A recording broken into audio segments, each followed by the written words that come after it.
Yep. Okay. So, thank you for joining us tonight. We have Thomas Olde Heuvelt here in the house, and he is one of the most successful authors in the Netherlands. In 2013, you've had your big breakthrough with Hex, and 3 years after, I think, worldwide, when it was picked up with a tweet by Stephen King. And that was your big break. So thank you for joining us tonight. Thank you. And can I just start with saying that you're one of the first English speakers that actually pronounces my name correctly? It's always the thing when I tour in Britain or America, nobody knows how to pronounce his name, Olde Heuvelt. It's very complicated. It's a double Dutch name. It means old hill in Dutch dialect. But it's pretty tough to pronounce for non-Dutch speaking people. I'll bet. Yeah. Which is also maybe a reason why you were, well, not forced, but why you also changed some of the stuff in Hex as well, with the English names and the setting itself. Yeah, I rewrote the entire book when it was published. The reason why I did that was because, you know, Hex is the kind of book. When it came out in 2013, I got so many messages from readers who said that, you know, they saw this figure of Catherine Van Wyler, the witch in the book, in their own bedrooms in a dark corner. They saw her, you know, in the mirror, and, you know, or under their beds. People are generally scared by this book. This is a scary read. Yeah. And I like scary reads, and I like getting those messages that people just cannot sleep after reading the book and they have to put the lights on in order to sleep. Yep. And that's the kind of book that this is. And I wanted that same gut punch reaction from American readers. They need to be scared as well. And I figured the sole way to really scare people is to, you know, very secretly lure them in by creating this perfect sense of familiarity. And by basically, you know, telling the reader, come closer, you know the story, you know these people, you know what it's like. And then when they're really close and when they recognize everything, then you grab them by the throat and then you squeeze. Yeah. That's the kind of story that is, and in order to do that, you need that perfect sense of familiarity. Yeah. Yeah, well, it also takes place, of course, in New York. And you have all the history with the witch trials and everything, so that, of course... Exactly, yeah. And I figured if an American reader would read this book, or any international reader would read this book about this small Dutch town embedded in Dutch culture, where you don't really know what the norm for these people is, what they are scared of and what not, and you don't really know how to pronounce their names, and you don't really know what it looks like, you get a rational response that in any other genre is great. I mean, literature is about discovering new people, new places, new worlds. But in horror, which is an emotion, you need that gut punch reaction of fear. Did you actually visit the area as well to get a sense? I did.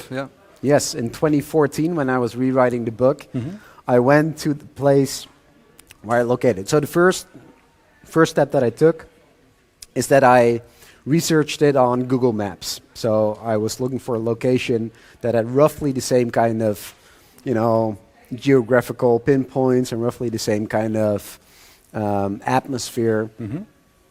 And I figured, you know, the Hudson Valley is perfect for Gothic literature. It's breeding ground for Gothic literature. It's where Washington Irving came from, where, you know, the Legend of Sleepy Hollow, all those stories. So I wanted to be in the Hudson Valley.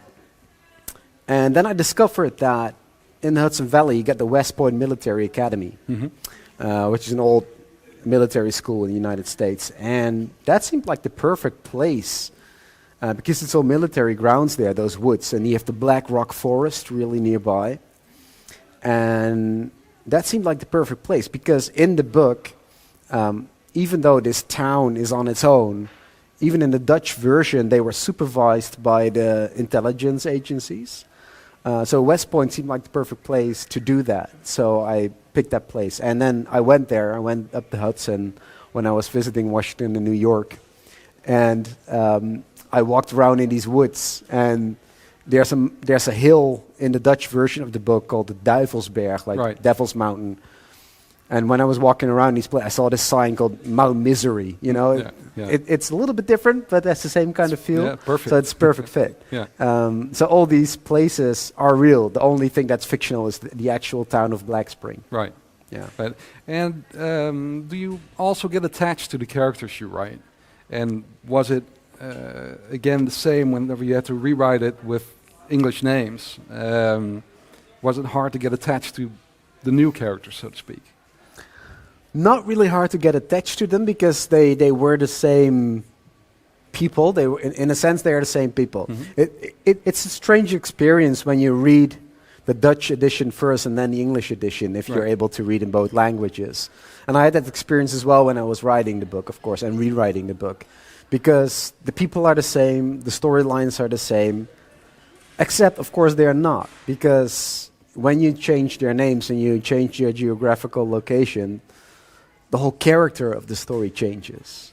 Like these people in the Dutch edition were Dutch people. Yeah.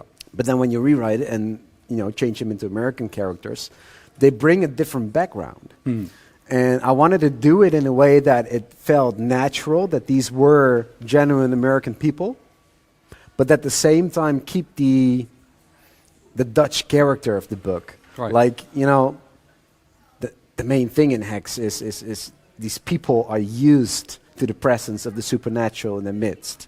That's how this book differs from any other horror novel, that they are used to the supernatural presence and they try to keep it secret. So when, a witch with her eyes sewn shut appears in your bedroom in the United States, American people will probably run and scream, Right. When it happens for the 5th time, probably still. Whereas in the Netherlands, people are very down to earth. People are very, easy on the mind, very, very down to earth. We're used to just act natural in situations that are a little bit weird. So we just hang a dishcloth over our face and read the newspaper. Right. And that's a Dutch character that's in this book. Yeah. And I wanted to keep that because that's important for the story. That's really the Dutch down-to-earth nature of this story. And you changed the ending for the English story and then went back and rewrote the Dutch edition as well, the ending anyway. Yeah, it became very complicated at some point. Yeah. But which one do you prefer ultimately? Well, naturally the second one, because otherwise I wouldn't have done it. Like, rarely do you get the chance as an author to show your story in a new way for an entirely new audience and improve it, make it better. And this time I had that chance because this time, rights were sold to United States, to Britain and other countries, and they were all going to discover the book from the get-go again. And then so I figured, okay, now is my chance to improve the story based on the feedback that I'd gotten from, 3 years of Dutch readers reading this book, because it was out for 3 years. And even though I like the old ending, which is very, Dante-esque, very Euronymous Boss-like, hell on earth, it's really a big explosion. And the book needed this explosion because it was a slow build-up, gradually getting scarier and darker and darker. It starts quite humorous, actually, this book. So I felt it could need that explosion. But the main thing was that I felt the old ending, without spoiling it too much, broke character, not only with the book, but also with whom Catherine was, whom the witch was. Right. Instead of the misunderstood mother, a misunderstood woman, she became the supernatural power of evil, basically. And then that didn't work for me. Yeah. So I decided to make it more subtle, rewrite the entire thing, the last 5 chapters. And I liked it so much, and my Dutch publisher liked it so much that they asked me to translate it back in Dutch. Yeah. No, I really loved it. It's I can see the resemblance with Stephen King, but it's definitely its own thing. And it felt the whole time like you were moving chess pieces around on the board to come to the climactic ending. I mean, I So grew it's, up with reading Stephen King. I was, I think, 11 years old when I was in the bookstores here in the Netherlands, and it was like mid-90s, and Stephen King, aside from Clive Barker and Peter Straub, was the only horror writer available, because in the Netherlands we don't have a tradition of horror fiction of our own, so the only thing you could find was in translation. Yeah. And by then I had read all the children's books. I read Roald Dahl, I read Paul van Loon, R.L. Stein, and I read some of the classics like Dracula when I was 10, I think, and Jekyll and Hyde, and then Frankenstein. Well, are there any other authors here in the Netherlands that are in the same field? No, there weren't. Back then, at least not. So there's nothing that you could really... There was one author named Gerard Horman. Also in the 90s, he wrote some sort of horror fiction. Yeah. But he wasn't published... he published a few books, but then he stopped writing horror fiction. It's too bad. He was pretty good. So I saw all those Stephen King novels in the bookstores, and I figured, okay, that's what I want to do. My mom didn't allow me to read them because I was 11 years old, and she thought, wisely so, that I was too young for that. Yeah. But I knew. I mean, I read all the the backs of the books, and I knew all these stories in my mind. I mean, my mind blew them up to even bigger stories than they turned out to be when I read them. But I kept nagging at my mom, can I get one? Can I read one? And then she saw one with a pussy on the cover and one with a clown on the cover, and she thought, well, it can't be too bad. But those books were Pet Sematary and It, and those were by far his darkest books. And so I read those when I was 11 with a flashlight under the covers in my bed. And I was changed forever in a good way. Do you think I grew up that night? Oh yeah. Do you think it's due to this down-to-earthness of Dutch people that there aren't a lot of authors in the same genre here in the Netherlands, anyway? Well, it's probably the down-to-earth. Of course, to answer a question like that, you need to go back in history, and then with the way Dutch literature formed and shaped up. We have a very Calvinistic nature in the Netherlands from back in the days. Our literature is very introspective, a lot of interior monologue, whereas American literature as a whole is much more plot-driven. It's much more storytelling. And no wonder, because when a country is formed and shaped as... people coming from all over the world to this new continent, this unknown place, unknown continent with dangers everywhere, and with, fearing God as they did back in the day, fearing the devil, you get a different kind of story, of course. It's much more a story of discovery and a story of fear, and that's in American that's embedded in American literature. Not even in horror fiction, but in all American literature. Right. It's much more plot-driven. So it's no wonder that in the Netherlands we don't really have that, because our country was shaped in a very different way. Do you think it's changing? I mean... It definitely is. Oh yeah, pop culture helps a lot with opening up, the more introspective Dutch literature to influences from outside. 20 years ago, it was unimaginable that big newspapers like NRC or Volkskrant would review horror novels or fantasy novels. Nowadays, they review my work as they do Stephen King's, which is awesome. And I think, of course, the popularity of movies, of games, but also of these kind of books helps a lot. Yeah, definitely. Yeah. Echo, it's coming out in February 2022. Yes. The English edition is. Yes. I'm very excited for that. Yeah. I'll bet. Is it? Does it bring as much stress this release as it does when it's released in the Netherlands? I mean, do you have because Oracle just came out, so I imagine you were already excited about that release. And now Echo is coming out right after. Yeah. How does that compare? I mean, the release of a translated novel or the original one?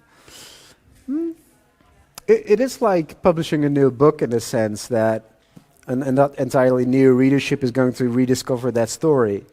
And I like the rhythm of, okay, my books are first published in the Netherlands and then they're published elsewhere.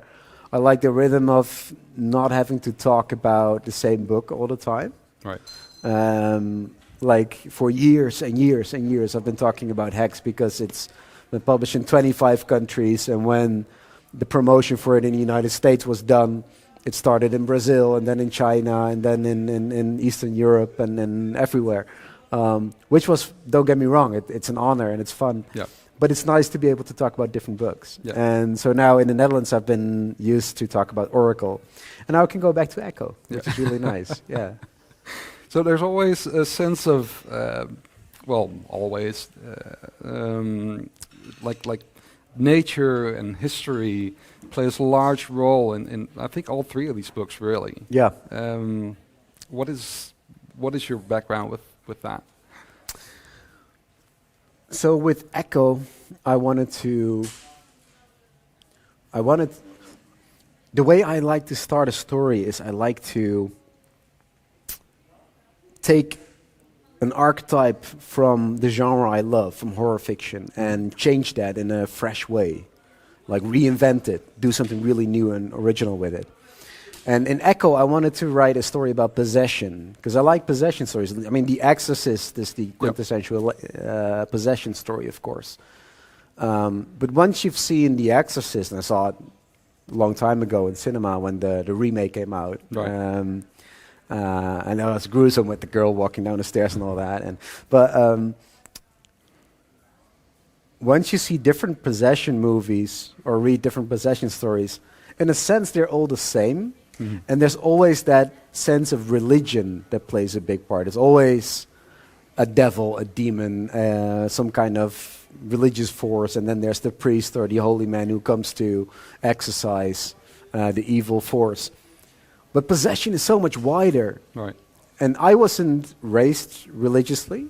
Like many Dutch people nowadays, I am not religious, but I'm a mountaineer. And whenever I go into the mountains,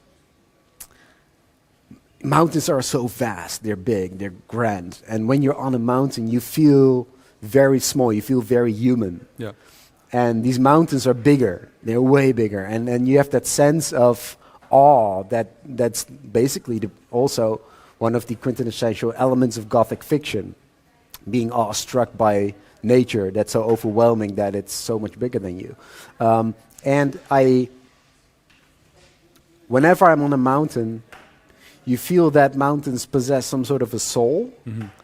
And each mountain is very different than other mountains. Like they, some feel very welcoming, and they're friendly and very, very peaceful. But some are restless, and some are unwelcoming, and some are more hostile.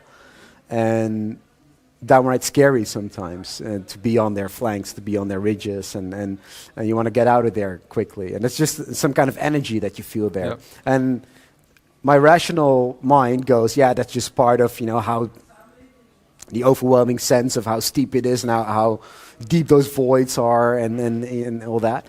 But at the same time, many mountaineers have spoken of this, and I thought, wouldn't it be cool to write a possession story about a mountaineer who becomes possessed by the soul of this mountain, by this force of nature that rages inside of it. Right. Yeah. And also with folklore, do you have a background in it? Because there's like so much folklore coming in, like in all three books again. Is it something that you've been interested in throughout your life, or have you done a lot of research? I love stories, and people have been telling stories to each other from the beginning of times. Mm. And the stories have changed over the years, the way we tell them, but the things that happen in stories are generally often the same. And folklore is one of the main starting points of literature, basically. And those kind of stories, I love them. And each place has a different folklore. Each place has a different way of storytelling. And when my stories are so local, like in Switzerland, there's all these stories that people tell each other. And then in every valley, they have folklore of their own. Yeah. They have all their different mountain legends, and then they have different because they are surrounded by these high mountains, and the stories stay in those valleys. Mm-hmm. And those are really awesome stories. And so I researched them a lot. I used them in my book. I altered them when I needed, and I build on that to create something new. Yeah. It's basically the same as taking an archetypical topic from horror fiction and altering that into a new story. But yeah, it's a fantastic inspiration to use the local folklore, as I do in all my work. Yeah. Yeah. Yeah, so you travel around with a notebook and you just jot down anything you see, like, for example, an old-timer in a Well, field. the first step is listening. I like listening to story that people tell each other. A couple of years ago, I was a guest in Croatia on a festival, and then we had a free day, and the organizers asked me, what do you want to do? So I asked them, well, can you show me around the country a little bit, because I've never been to Croatia before. Can you show me about the country a little bit and tell me the stories that people tell each other? Tell me the local folklore. And they did. They took me to some places and told me really good stories. And the first thing is that you have to listen to them, because good stories, they stay in your mind, You don't need to write them down because they always stay with you. Okay. And I remember them telling me a couple of stories, and I actually used one of them in a short story that I wrote. It's called You Know How the Story Goes. You can find it online. It's a horror story set in Croatia based on the local folklore. Because it's so different than what we're used to, of course you don't know how the story goes. But, it's a play on the title, of course. But it's really nice to listen to local folklore. And like I said, the good stories stay with you. Yeah. And you don't need to write them down because you remember them. Yeah. I also received some questions from the international students. Nice. One of them was if you intentionally include social commentary in your books, or, as he puts it, is it your first and foremost importance to entertain us and scare the pants off of us? Yes, the latter. The latter. Yeah. No. When I write stories, I wanna touch your feelings. The stories that we remember most are the stories that made us laugh, or the stories that made us cry, or the stories that really scared the hell out of us. The stories that touch your emotions, and that's what I want to do when I write a story. I want to, touch your heart basically, and either scare you or make you laugh, or make you cry. But then I like stories that tell you something about the world we live in. Right. I deliberately stay away from political issues, but at the same time, Hex, even though it's a story about a town that's haunted by the supernatural witch that scares these townsfolk, it's also a story about how much difficulty society has to adapt to influences from outside, Right. and about mass hysteria. And there's many parallels that you can draw with, our modern day society there. And that's okay. Yeah. And readers pick them up. And if you don't, that's okay too. You don't need to pick them up. But they're there if you want to discover them. Right. And that's what good stories do in my mind, that there is more in a story than just the words. Yeah. But you don't necessarily need to force that onto a reader. Right. It's there to discover. So is that why you deliberately stay away from political issues? Or Yeah, also on socials, many authors, especially in the United States, they really give political commentary all the time. But, politically the world is so divided. And I know I have readers from all spectrums of the political agenda, basically. And it's not my goal to alienate anyone. I want to tell a scary story. Yeah. And yeah, I have certain issues in my book that I believe in, like the way we should or should not deal with influences from outside, or an echo the main characters, both narrators in the book, are two guys in a relationship. Yeah. And even if you're from rural America, basically in a small town and surrounded by red voting people, it's good if you read a story like that. Yeah. And it's not my job to tell you what to think about stuff, but it's good to tell that story. Yeah. Yeah. But do you think that the release of Echo, the English translation, do you think that the fact that the two guys in a relationship is going to hurt the book in like the US, for example? No, I don't think it's going to hurt it. I think it's going to benefit from it. Yeah.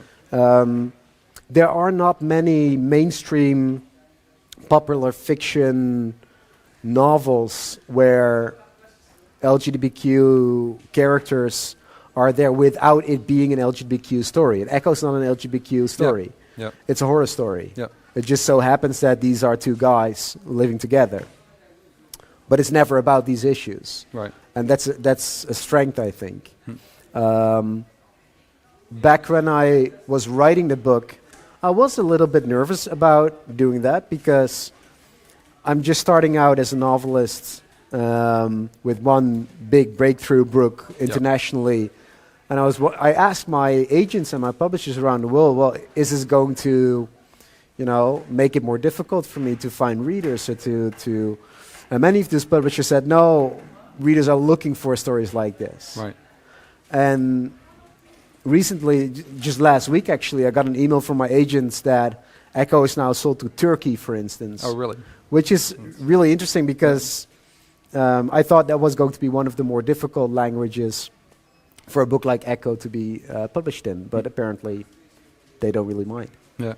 Which is good. Yeah, definitely. Oracle. Yeah. Do you think... Or Oracle for English language readers. Yeah. Will it be translated? Oh, definitely. Yeah? Yes. Yeah, it's almost done, actually, the translation. Okay. It's the same translator who works on Echo. His name is Mosh Jalula. He's a fantastic translator. With Echo, it was interesting. The narrator, who's from America, Sam Avery, right?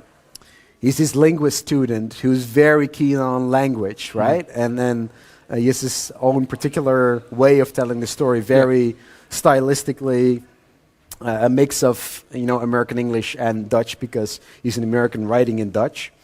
So we needed a special voice for this, and Marsh Jalula did that fantastically in the translation. You read it when the book is out in America. So he's also the one who's translating Oracle right now. We're very happy with him. I know that for Echo, nothing was changed, I think, when it comes to names or setting, whatever. I don't think... There is one little change in the American edition of Echo, which is... we changed the order of chapters a little bit to create a bit of a different pacing in the story. And the story actually benefits from it. It was an idea that my American editor had. And at first I was like, nah, I don't want to do that. But then when I started studying it, she was actually right. And I thought, yeah, this could be a really new way to tell the story. It's the exact same story, same location, same character, same everything. But just the order of chapters is changed a little bit, by which you get different story elements at a different pacing, at a different moment in the story, which actually benefits the book. Okay. Yeah. So that means you all have to buy the UK and the US edition. Exactly. Oracle brings you back. Well, I call it the Grimmverse, but it was surprising to me that you actually said that it was a surprise for you that Robert Grimm was back. Yeah. So Robert Grimm is a character in Hex who manages the Hex Control Center, the organization in town that needs to hide the witch from sight. He was a bit of a grumpy man, hated his job, but he had a good heart, and I liked the character. He was my cult hero, basically. But without spoiling too much, Hex doesn't particularly end well. No. So I figured, like most of the townsfolk, he was dead. Yeah. But apparently he wasn't, because he showed up in Oracle again. Yeah. So Oracle takes place 10 years after the events of Hex. It's not a sequel on Hex, by the way. It's a totally standalone novel. But there's this new supernatural event, like a ship appeared in some kind of field in the Netherlands. Yeah. And this is like an 18th century sailing ship. And it shouldn't be there, because the day before it wasn't there, but it just lies there. And there's a hatch on that ship, and a couple of kids cycling to school find it, and they go into inside the hatch, and they don't come back. And their father, who comes to look for them, he doesn't come back either. And then the police team that goes on a search, they don't come back, and then they realize that there's something really wrong there. So the Secret Services are confronted with this new supernatural event, and they needed a specialist to research this particular case. Yeah. And nobody knows a specialist on the supernatural, because it usually doesn't exist in our world. But I created one in Hex, of course. I had Robert Grimm. So I figured, wouldn't it be cool if the Secret Services, because Grimm survived, and because he was put on a pension, basically a very well-paid pension, to buy his silence, depressed about everything that happened, he has PTSS, drinking. Yeah. But 10 years later, they need him again, so they come knocking on his door. Can you help us out with this new case that we have? Yeah. And he doesn't want that, of course, but he's kind of forced into it. Yeah. And it was fantastic to have him reintroduced in the story. So is Robert Grimm going to be your Robert Langdon? I don't know. I always refrained from. I don't like books that have sequels. Right. So I would never write a sequel to either Hex or Oracle or any other stories. But I like the character of Grimm. Yeah. So I think there will be at least one more Grimm book. Just a book titled Grimm. I mean, it's a fantastic title in itself. It is. Yeah. It is. Yeah. What I felt is that all three of these books, anyway, they have a very different feel. And so Hex was definitely more a horror book, Echo the Possession book, but with Oracle it seems more like a blockbuster movie. There's just so much going on, and I had so much fun writing this book. Yeah. With Echo, what I wanted to do with Echo is write something bigger, grander than Hex, something more complex, because I didn't want to. I didn't just want to repeat myself. I want to do something new, prove that I could do something new and make that successful as well. Yeah. So Echo is a much more complex story than Hex is. Yeah. And it was a pressure that I put upon myself after the success of Hex, because I didn't want to repeat myself in that way. But with Oracle, I was able to let go of all that pressure, because by the time I started writing Oracle, both Echo and the next book were already sold worldwide, so that was a relief to me, knowing that, okay, so these books are going to find their own way. Right. So with Oracle, I had no pressure, and I was just like, okay, I'm going to have fun with this one. Right. What I wanted to do was write a really fast-paced, creepy story that would be action-packed. Recently, a reader described Oracle to me as this is like a James Bond movie with supernatural horror in it. Yeah. And I thought that was really well put. Yeah, definitely. It's if I would have to give a description, it's more like it goes towards like a Da Vinci Code, with all kinds of historical elements in it. But the characters in the book some of the main characters are very young. Yeah. Is that difficult? Because the theme of the book is dark. Yes. But then you have these young protagonists in it. Yes. Is that difficult to connect to the audience in that way? Because some people think it's more like a YA book, which they'll quickly find out it's not. But is it difficult to tell the story? I believe not, because I think young people are perfect characters in horror fiction, because they represent our own innocence. Mm-hmm. We all were young once, and we all were, kind in our hearts once before adulthood corrupted us all, basically. That's a very dark view on humanity, actually. But they are also nice victims because they believe in the supernatural. They believe in stuff that happens around them, and because they are innocent, when bad stuff happens to them, we feel for them right away. Two of the characters in Oracle are 13 years old. Basically on the brink of puberty, right. Falling in love for the first time, seriously.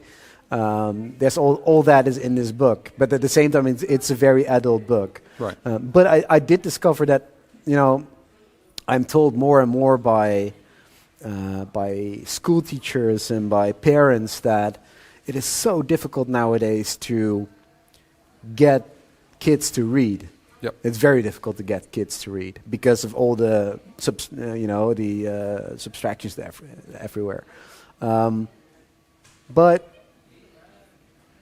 I think young people read more than ever. Just shorter text. They read in their socials, they read messages, they read all that stuff. Just not long text anymore. And that's the key issue because long text, like books, yep. they develop your cognitive development, and they help you grow into a smart, intelligent person, basically. But they all say, until I introduce them to your books. Like when I have my kid read Hex or have my kid read Oracle, they love it. Yep. And then they ask for more. And then they ask for other writers as well, which is fantastic if a book can do that. Yep. And I think Oracle, with its young protagonists, will really help with that. And it's not a surprise to me either, because when I look back at myself when I was younger, when social media wasn't a big thing as it is now, for instance, that makes me sound really old, but I'm not. But even then, I read quite a bit. I also, played guitar in a band and also went on soccer and all that stuff. But I also read quite a bit. But I wanted to read the stuff that I picked myself. I wanted to read the scary stories. I wanted to read Stephen King back then. Right. And so I think it's a great development that if young people choose a book like this, it's fantastic. And then they can read other stuff as well. Right. Yeah. Yeah. Yeah. I couldn't agree more. Yeah. It's, of course, we run a bookstore, but people sometimes surprised that our largest audience is actually 12 to 25. Okay. So, it's basically the same for myself. Whenever I discovered there are books about zombies, I started to read it. Sure. Yeah, so, because you want to read the stuff that is fun, right? Right. And you want to read the stuff that makes you long for more. Yeah. And you can read the more difficult stuff or the more dry stuff later on. Yeah. You know? Plenty of time. Is it difficult to sometimes say cut a character loose, for example? So just finish Kill him him off, basically. Yeah. It's fun. It's sometimes a little bit difficult. Yeah. Sometimes when you write a book, when you write a book, you spend a lot of time with these characters. When I write, basically I write full time. And with full time, I mean from the moment I wake up until the moment I fall asleep. You live the story in your head all the time. Yeah. Even when you're not actually at your laptop writing down words, the story is still in your head constantly. So I remember Echo, it took me 3.5 years to write this. Yeah. It was a long time for me. So Sam and Nick, the characters in the book, I became very fond of them. Yeah. And without spoiling again, I didn't like the stuff that happened to them later on in the books. I felt sad to actually, when I finished the book, I felt sad to have to say goodbye to them. Right. So, as a writer, that actually made me cry. And then you do it right because you're attached to these characters, and that means the readers can get attached to them as well. Yeah. So in that sense, yes. With minor characters, it's more like a grin. Like, there's a section in Oracle where, these people who... Well, no, I won't spoil that. But there's a section in Oracle where a lot of people who've gone missing come back. Yeah. And they make some horrible stuff happen. Yeah. to minor characters in the book. Right. And it was a very fun way to come up with, and it all has to do with water, with drowning basically, because they are representing the sea, if you Right. will. And it was fun to come up with ways to, kill these people off by drowning in different ways. Do you draw out put a several- hose in their mouth and then glue it? Right? Yeah. Yeah. Make it a bit violent. Yeah. Do you draw up several different kind of solutions for this every time and just pick the best one, or? Oh yes, definitely. You get creative. You should see my Google search history. It's very dark. Let's see.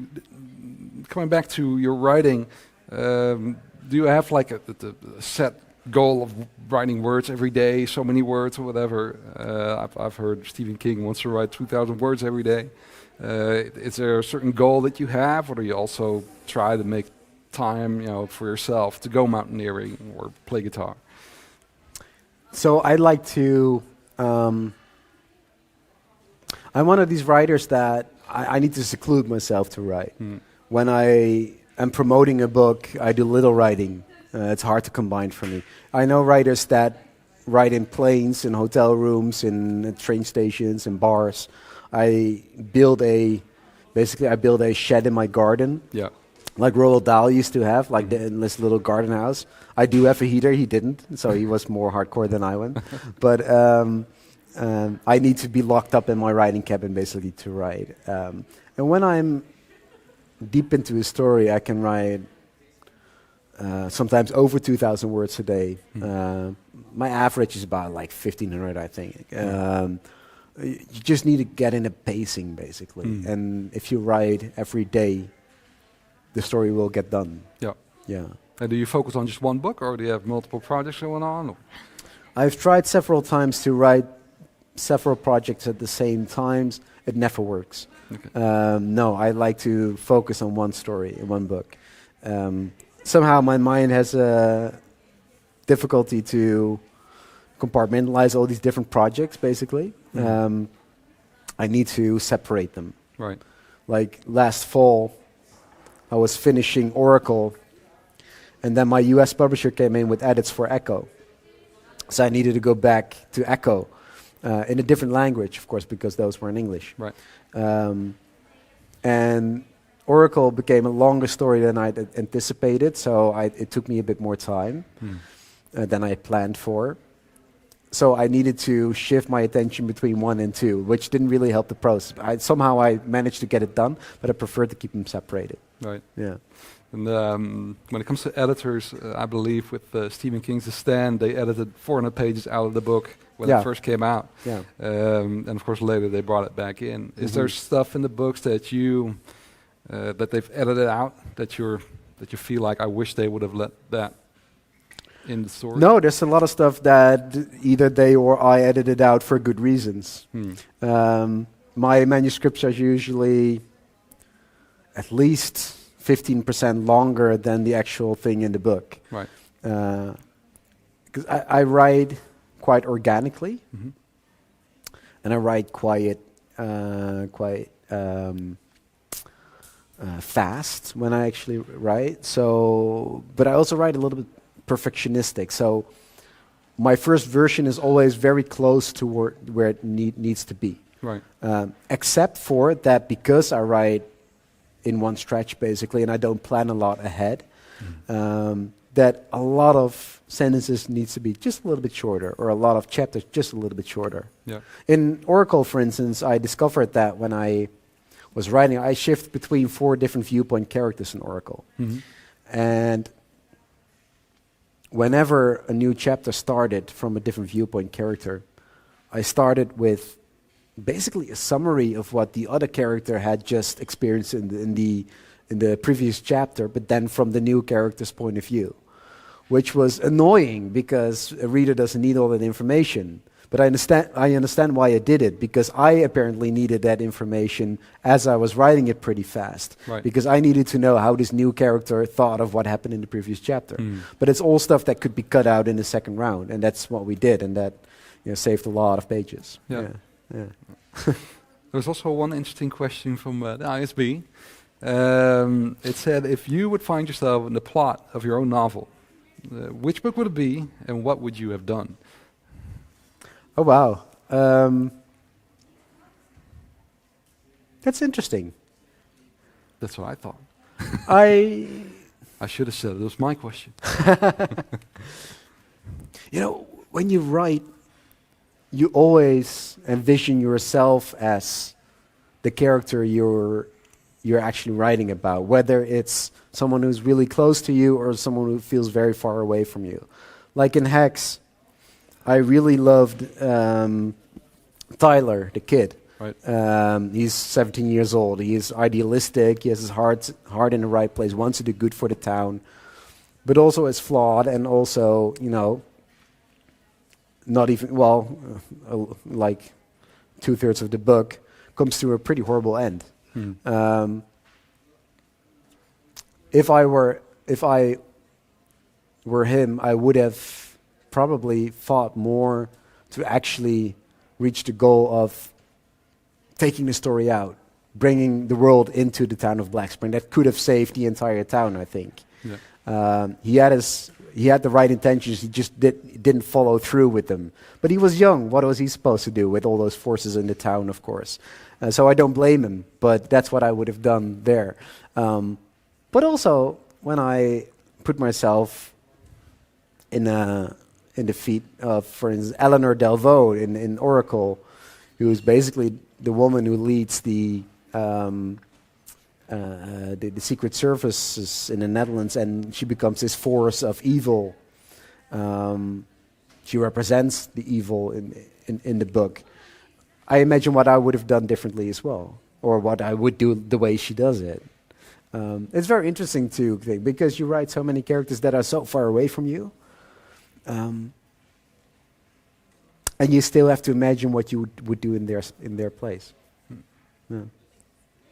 Will you change anything about Oracle, about the setting and the names? Because it comes across as a pretty international book already, you know, also with the names and the diversity of the people.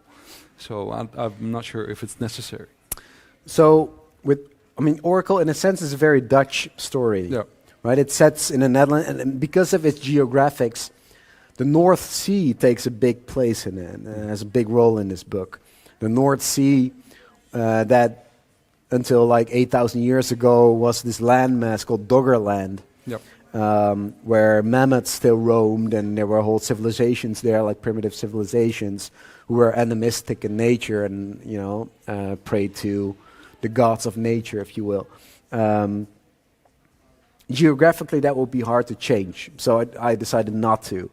But I kind of wrote myself in a corner because, of course, Robert Grimm returns. Yes. And in the international edition of Hex, Robert Grimm is an American character. So last summer, I actually spent rewriting Oracle with Robert Grimm being a American character, like he was in Hex. Not in Scheveningen, where he lives now 10 years after the happenings on this well-paid pension, but in Atlantic City, New Jersey.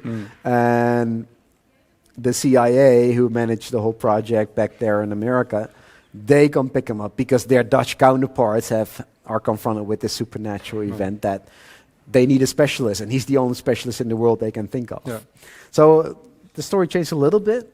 So he's being flown over to the Netherlands, and he tries to solve the situation with all the linguistic problems that erupt, of course. Right. It's a fun change, but it's a little change. Yeah. Yeah. Yeah. Do you think that the English audience will be able to identify with geographical locations? I think they will, yeah. It helps, of course, that you have this one American character who goes through the same experience as you as a reader, discovering these places, being annoyed by it, that he cannot understand the language and all that stuff. That helps. But also, like you said, the cast feels very international. The story feels very international. It's very diverse, young and old, all spectrum of characters, basically. I think that will make it easier. Yeah. I think Hex was being developed as a movie or TV series, I'm not sure. TV show, yeah. TV show. Yeah. Okay. Do you have any information on how that's progressing? Yes, I do. A couple of years ago, the rights for this book were picked up by Gary Dauberman. And Gary Dauberman is a screenwriter who was back then in 2016 working on the adaptation of Stephen King's It. Now, we all know how that went. It became the highest grossing horror movie of all time. So that launched Gary's career, right? I mean, he was a pretty big screenwriter already to start off, but that launched his career even bigger. So Gary saw Hex as his pet project. He really fell in love with the book. He wanted to do it justice. He didn't want to put it at a big, production company. He wanted to do it himself, basically.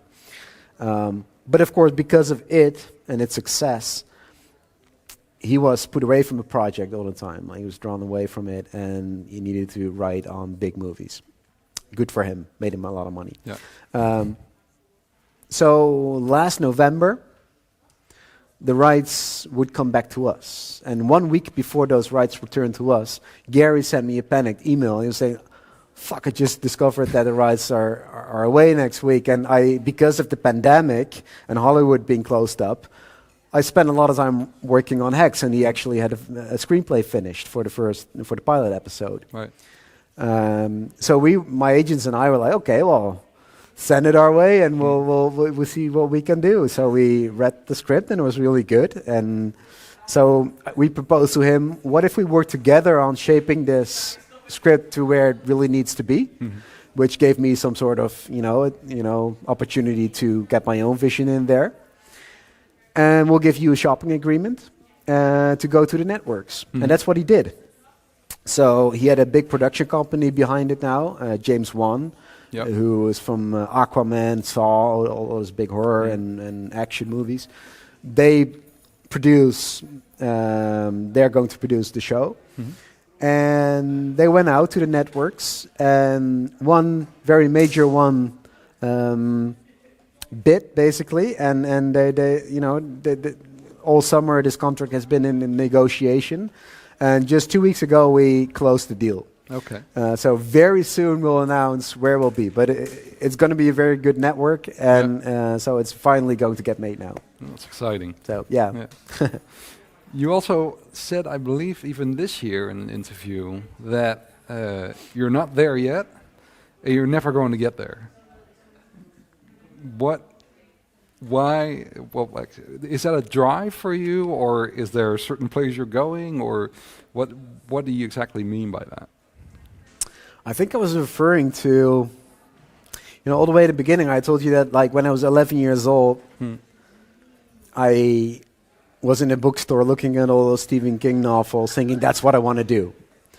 But when you set yourself a goal like that when you're 11 years old, that gives you some troubles, because you're never going to get there, because Stephen King is this like once in a lifetime, once in a generation pop culture icon that is impossible, of course, to repeat, basically, as a writer, and you don't want to put the pressure on yourself to need to do that. But because that's what I told myself when I was 11, whenever I have a new book out, I always feel like I'm not there yet. I want to improve myself. The next story needs to be better, needs to be bigger, needs to be scarier, needs to touch more readers. Yeah. And whenever there's a new success, like I was touring in China for Hex, which is awesome. But at the same time, in my mind goes, yeah, I also want to tour in Japan, for instance. It's never there yet, in that sense that I'm satisfied with the successes that I reach. It's the same when I'm mountaineering. And again, this is what all mountaineers go through. When you want to climb a summit, it's something you live up to for a long time. From starting back home, looking at the pictures, looking at the routes, and then you're climbing this mountain and you're on the peak, and it's this magical experience because it's even grander than it was in your mind. And then you reach the summit, and I pick up the summit rock like the characters in Echo do. Like I collect summits, so I pick up the summit rock or pick up a little bit of snow and put it in a flask and take it home as like a keepsake. But once you do that, it's like you draw the sting out, and there's the magic falls away with it, because when you then look at the horizon, there's always a new peak in the distance, always higher, always bigger, more difficult, and that's the next goal. Yeah. And it's the same for me like that with writing. There's always a new thing that I want to do, always a next goal that I want to achieve that's bigger. And it's hard to tell myself, look back at what you've done. Look, the best thing what I do to actually realize that is just to read messages from readers that now come in on a daily basis from around the world, on socials, on email, everywhere. Just in the car here, I was reading my Instagram messages. Was one from Cuba, from a writer, from a reader who read the Spanish edition of Hex in Cuba, which is awesome. Yeah. And see how that influenced her and how that scared her. Yeah. And by doing that, I sometimes start realizing, you can enjoy what you've done already. Yeah. Definitely. And that's important to do. Yeah, it is. It is. So do you take a lot of time to also respond to each, because I imagine you get a lot of comments. So yes, I do. I try to respond as much as I can, because it's important for me. Readers finish your story. That's the beauty of stories. When I write stories, they're mine and I can do whatever I want with them. And when I publish them, they're yours. Right. And in your mind, the characters look different and the places look different than in my mind. And that is fine. Yeah. I give you some ingredients and you can do with that whatever you want with it. And you can pick up themes that I tried to put in there, or pick up themes that I didn't try to put in there, but they are there anyway to discover. And that's the beauty of stories. So a reader, there's a special bond between you as a writer and you as a reader. And that's a magical connection. And for that reason, I like going out and meet readers and see what my stories did to them. And it's an awesome experience that I can now do that around the globe. Yeah. Is it different here than in, for example, the United States? The way you are approached, or the bigger crowds, for example, or? It depends where you go. When I was touring the United States for Hex, I was in San Diego Comic-Con speaking for a couple of thousand people, but I was also in the hills of Vermont in a bookstore where like 20 people showed up, and that's nice as well. Yeah. It's mostly the same everywhere, where people are generally scared by the same things, universally. It's kind of an interesting experience when wherever Hex was published, it's always people comment about this figure that just shows up in your bedroom and stares at you behind those stitched up eyes, and just it's that shape in your dark bedroom that frightens everyone. There are some differences as well, like for instance when Hex was published in China, I hadn't realized that, but my publisher told me it touched a lot of readers' hearts because in a sense, in China, people live in a society like Black Spring, where their social medias are monitored or sometimes blocked by the government or by this conservative body, basically, above them. You cannot say everything you want because you'll be punished for it. So in a sense, they had this experience that, this is about us, which is interesting because they have a different, the story means something in a different way for them. Yeah. Do you think you'll also write an entire book in English yourself? Because you use quite a lot of English in the book itself, and I can tell that your English is pretty good. So, is there a chance you're going to do that and not have it translated, or have it translated into Dutch? I would never have it translated. I would translate it myself to Dutch if I were to do that. I don't know. I wrote a short story in English, and it worked and was published, and worked quite well, actually. It takes me more time to write in English. It's not my native tongue. I studied English. I read a lot of English literature or American literature, but to write in a language, you need to be more than fluent. You need to dream the language, you need to feel, you need to think the language. And of course, when I'm speaking English, I'm thinking in English as well. But the total freedom that you have in your native tongue is boundless, basically. And that's what you lack when it's not your native tongue. I think if I would live in the United States for a couple of years or so, I would have, I would try it. Right. But Okay. so far, there's no plans. So We're almost out of time, but I was wondering, how is Thomas Olde Heuvelt's perfect Halloween? Do you actually do anything for Halloween, or? Well, I mean, I wish I'd grown up with a Halloween like they have in the United States, with, it's a perfect party where everyone, it's this night that's just free of any political issues or religious layers. It just, people dress up, have parties, scare each other, kids go trick-or-treating. I mean, it's just awesome, basically. Yeah. I've never experienced a true American Halloween yet. In the Netherlands, it just hasn't taken off much. I mean, there are some... No, it seems to kind of come and go. Yeah. We do it every year, pumpkin carving and everything. But Yeah. So, what happens more is that because of Halloween, I'm now asked to speak at places and to tell scary stories and all that stuff. I wish there would be more Halloween in the Netherlands. Yeah. Okay. Well, that was about it. So I think I've covered all your bases as well. Great. So I don't know if anybody wanted to ask anything or.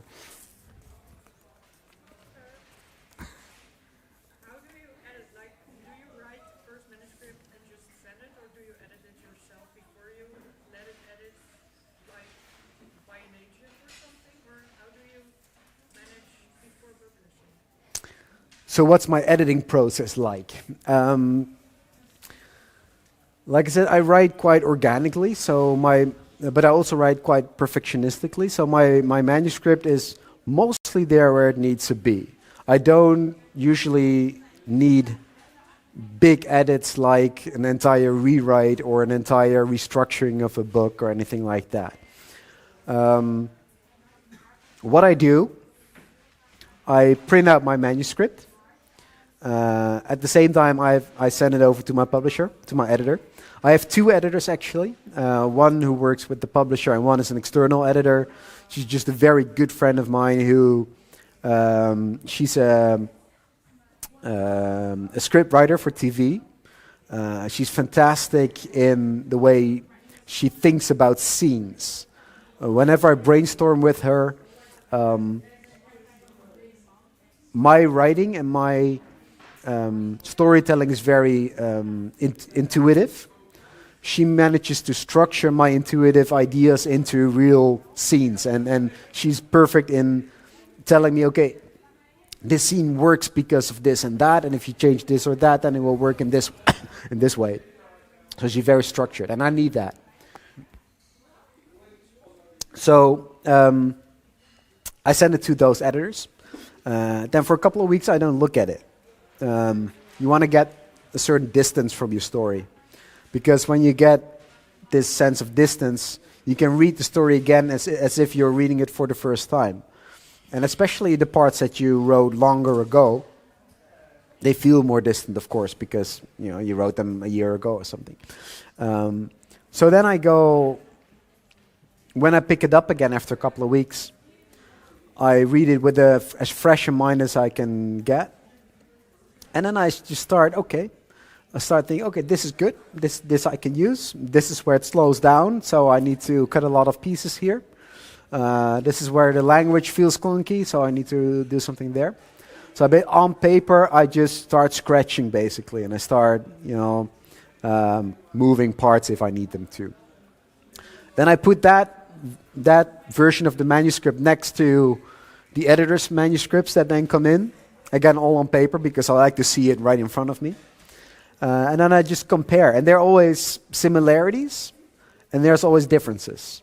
But when an editor tells you something is wrong with it, it's probably a good idea to look at it and to, take it seriously, because something apparently didn't work for them.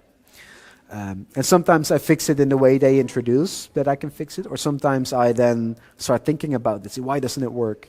And yeah, what if I change this instead of what they introduce? And then I change it in my way, and then that makes it work as well. So in the end, you try to make your own choices, but based on very good feedback. So then I have a second version of the manuscript. Usually I go over it one more time. By then you also get the editing process of just the language editing, basically, the line editing. And by then I have a pretty finished manuscript. Does that answer your question?